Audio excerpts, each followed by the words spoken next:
All right, so this demo is going to show you how to get started with Autodesk Sketchbook. A couple things we're just going to be talking about is kind of how to navigate through this. On the left side here, you're going to have all of your pens, paintbrushes, things of that nature. You have some sliders to change your width. You have some options for flow, opacity, those kind of things. You can also click on, if you double touch any brush, it'll pull this up, which allows you to adjust size, opacity, some advanced options if you click on advanced. You can also go back to library and pick specific kinds of brushes. So for instance, today I was going to talk about the designer brushes. I really like this designer pencil.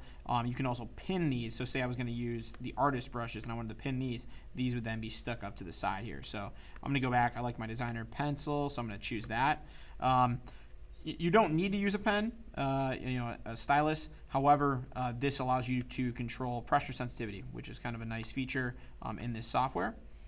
Going a little bit further, we have over here is our color picker and just our more options for our brushes. We can easily click on that and have that up. An option that you do have is to hit this little top right button, and that kind of disperses everything on your screen. You hit it again and everything will come back. On the right side here, we have our layers. So just going back, I'm just going to clear our screen here, and I always recommend just having like a background layer. So I'm going to go ahead and just hit plus. And I'm also just going to pinch in here so I can see my entire piece of paper and my entire document. A couple other tools I wanted to talk about real fast. So obviously we can go out here, we can sketch, we can draw, we can change our scale of our brush, and that's going to alter a lot of different things. Another little feature in here that's kind of cool, and I'm just going to turn off the little eyeball here for my layer so I don't see it anymore. I'm going to go back to the bottom. Is we have rulers. So if I turn on my rulers and if I rotate here, I can use this to draw straight lines. I can modify what way these are going. And so this would be something great for, say you were going to do a perspective drawing. My scale's a little bit high there, but say if I was going to do a perspective drawing, I could really use this to do my horizon line, my vanishing point, things along those lines. It's a really useful tool. We also have these, which is our curved ruler, so I can adjust this. Say I needed to do like a very perfect rounded edge. I can use this. I can use the inner part as well. We can adjust this. Adjust this, and all I'm doing here is just kind of running my pencil along the outside of this and controlling my pressure. This would also work. Say if I just had my hand and that's what I was drawing with, to do the same thing. So we also have just an ellipse tool here, and what we're able to do is create circles or ellipse type shapes for this. So and then just tracing that outside. Okay, just some more options for you to get going that'll help you draw depending on what you're drawing. So just some things to check out in this program. I'm going to go ahead and close that down. What I suggest first is, say we want to draw something, is pulling that image up from the web. So what we're going to do here is we're going to go back. We're going to go down to Safari. And so I've already searched a skull. So say this is the skull, or this is the skull that I want to do. We're going to go ahead and click on it. And then we're just going to click and hold, and we're going to copy the image. So let's go copy. Then we're going to go back to Autodesk Sketchbook, and I'm going to go to a new layer and just click on that layer, and I'm going to hit paste. So now this gives me the option, and I can scale up my skull. That looks good. Hit done. All right. Now, when I'm working with an image, generally what I do is I like to work my base image on the bottom, and then I'll create a new layer above that for tracing.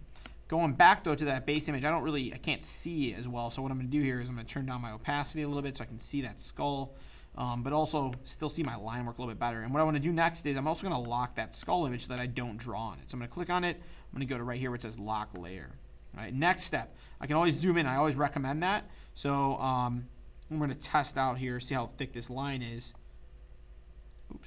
And you can see it told me I was locked, so I didn't switch layers. Good thing I locked it, because what you don't want to do is you don't want to draw on your base image. So that's just a little bit too thick, that line. So I'm going to go ahead and just adjust my settings here. We'll go over here and go, probably looking for something like 3 point something. Okay, and then now I'm going to go ahead and I'm just going to start sketching, right? So you can see I keep using my backspace if I don't like the line. And what I'm doing is just basically getting the essential contour images, or the contour lines for this image out. So this is just stuff that's going to showcase obviously the outline, but also just things that kind of create form. If I mess up at this part, I'm not real worried. I can go in and erase, but so I'm going to bump this up just a little bit. Let's see. Somewhere between there is what I want. looks good. So now I don't need to do this with, you know, an Adonis. Like I said, I could just go with my pencil or my finger. One thing I always suggest is don't draw with a paintbrush on a stick. I'm just going to do my entire sketch using, you know, basic information. Okay, it doesn't matter what you use. You could just use like the tip of your finger. You could use, you know, Apple Pencils work depending on the iPad that you have. And again, I'm just kind of suggesting things like three-dimensional form and, you know, information that I need to see to be able to make this kind of look more realistic. I am staying very sketchy and loose. I'm not kind of, you know, getting obsessed with any particular area or going back and reworking. I will at some point go back and kind of redo these lines and refine them, but now I'm just kind of getting the basis so that I can do some color. All right. Oops. Now I believe this is auto-saving. If you do click on the top right up here, you can go back to your gallery, and then it'll ask if do you want to save your current sketch. We'll say yes, I want to save my current sketch. All right, and I have one that's a little bit further along here, and so I'm going to scoot over and I'm going to go maybe to this one. So this one, a little bit different skull, but similar.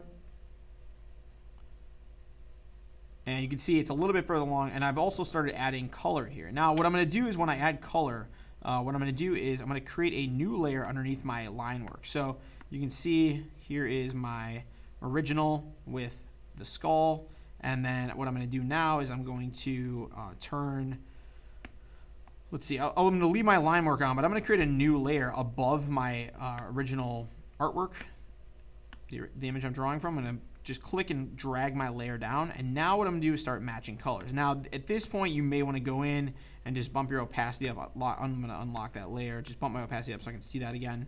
And what I can do is use, if I click here and I go color eyedropper, you can see this appears, and I can select colors. Oops, not letting me move it. Okay, boom, and now I've got that color selected. So now I might switch tools at this point, maybe go into my designer ones and say, all right, designer, I want a marker, so broad tip marker. Okay, and I'm going to go in and I'm just going to start filling that in. Now, okay, you saw here I did kind of a bad thing. I didn't relock my layer, so I'm going to go back to that, lock my layer. Actually, I'm going to undo. Go here, lock my layer, and now I'm going to go to the above layer and I'm going to start doing that value. All right, and I'm just kind of like laying this in where I think that lighter, you know, color is. You could do this like, you know, your own style. You could do like a blue skull or, you know, whatever kind of thing you're drawing. It doesn't have to be realistic, but you do want to pay attention to value at least. So now I'm going to go ahead and rematch. Let's go get this color. That one's a little bit darker. And did that match? Okay, let's see. Looks pretty similar. I might even manually kind of drop it down a little bit. I'll go in and just kind of add that. All right. And I'm working a little bit quick now for demo's sake, but generally I would really take my time and try to match this exactly. I don't feel like I'm getting the color that I want, so I'm just going to kind of manually switch it over to that. Even that's a little bit off, so I'll move it down here. And one thing I'm going to do is maybe start zooming in, okay, so I can see a little bit better. Again, I'm just kind of matching colors, kind of showing some form here. All right. Next what I'm going to do is start blending. So this area, let's see, if I didn't have my skull on, you could see kind of where I added color. And what I'm going to do next is I'm going to go and get a new brush, which is under my smudge brushes. Let's see, smudge. And I like this one, which is the smudge round bristle brush. I'm going to go out there with this, and we're going to start just kind of smudging this together to create blends. So I'm going to turn on my eyeball again so I can see that, and just, you know, I can even go here and turn down my opacity on this layer so I can see it through a little bit, see if I'm matching, and just try to smooth that out, make that look as realistic as possible. You know, generally these are gradual changes over time, so I think that's looking pretty good. All right, and I'll go back and turn that back on. I'm gonna bump my opacity up, and let's take a quick look so you can kind of see how that value is coming along. This kind of ends this part of the demo, but the next demo will show you how to kind of clean up and how I work on top and rework these lines, clean everything up, and make everything kind of finalized and more realistic. So.